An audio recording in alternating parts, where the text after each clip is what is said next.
students, so we're going to use the Snapseed app today by Google. It is a white background with a green leaf on it. It opens up with a plus sign, and you can tap there to open up a photo.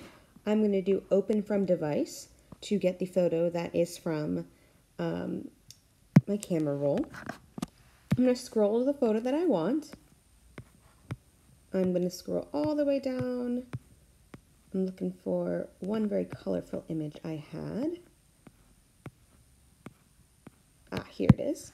This nice breakfast looking sandwich, or toast and egg and strawberries. So this is an old student work. I'm going to edit this today to make it look really nice and professional looking. So it pops up first with the original options for filters with the little rainbow kind of symbol. This is just a basic thing. You can play around and see what it looks like with each different filter. I really like this pop one because it has very bright colors. So I'm going to press that check mark to apply it. Then you'll see if you press the pencil button, there's a ton of different edits you can do. I'm not going to go through each of them today, but you can definitely look through them and see what you like to use. First, I'm going to show you the details, which is the triangle at the top. You go to the left or to the right to adjust the amount of sharpness in your image. I think it's pretty decent, it's pretty clear, but some people might want to change that. So you can press the check mark to save your edits.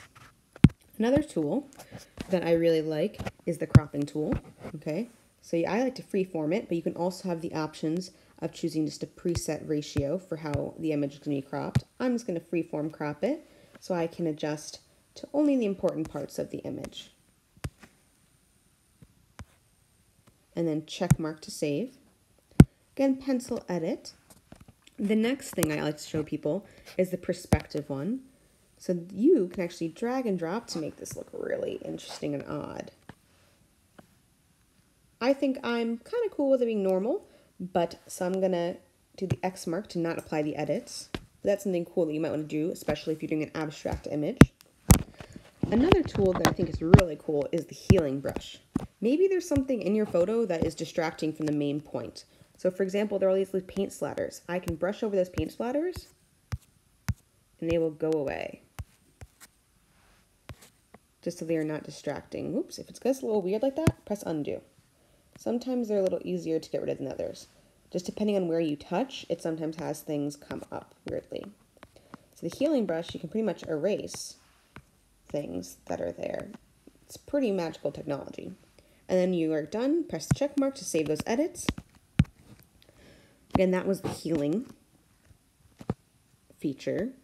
Then another really cool feature you might think about is doing the vignette, which is adjusting how much darkness there is on the outside or brightness. So maybe you have really dramatic dark outside. I think I'll have around here. Press the check to save those adjustments. Then you can also add text to your image by the text feature. Lots of different styles of text that you can add.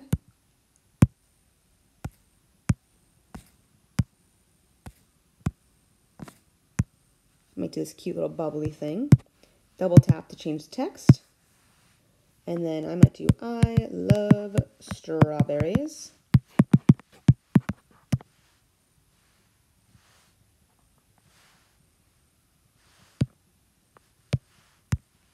Press OK. You can pinch to make it smaller or expand with your two fingers. You can change the color.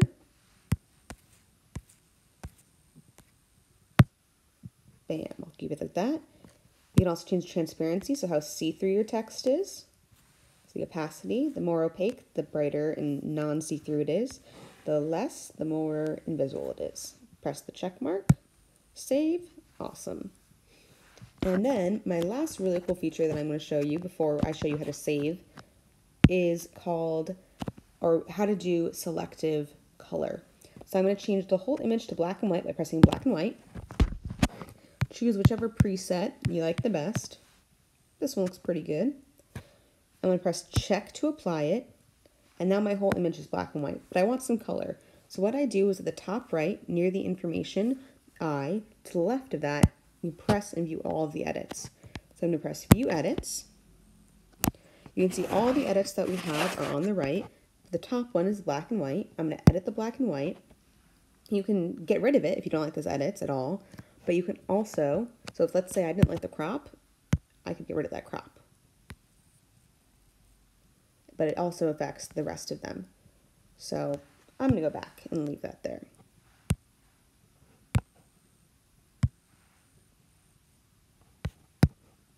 Okay, so I'm going to go back to this. And actually it looks like now the cropped is permanent, so great. So I'm going to go back to the black and white, and I go to that paintbrush, and the way I do this is now the image is all color, but I want it to be mostly black and white with some color. So I'm going to press Invert on the bottom left, and I'm going to zoom into what I want to edit. I want to make one of these strawberries color. Maybe both, we'll see. I'm going to brush my finger over the whatever I want in color, and the two strawberries. Pinch with 2 fingers to move. Make this text color as well. So I'm going to go back over. Use my finger just to color, basically, or re-adding the color to these parts of the image. The parts that are masked with red right now will stay black and white. And then let's say I go, oops, I didn't mean to do that. I want to get rid of that big stroke. What you need to do at the bottom where it says 0 black and white, we're going to increase that to 100. And then we're going to brush back over there, and then we'll add that black and white back in. I'm going to pinch out to see what it looks like. Okay, got my strawberries in color in the text. Press check, and bam. We have lovely strawberries that are in color, and so is the text. Now I'll press the back button, and we have our image. Looks great. This looks pretty fun. So I'm going to be ready to export that to my camera roll. So I press the rectangle that has the triangle or the arrow out of it. Press that.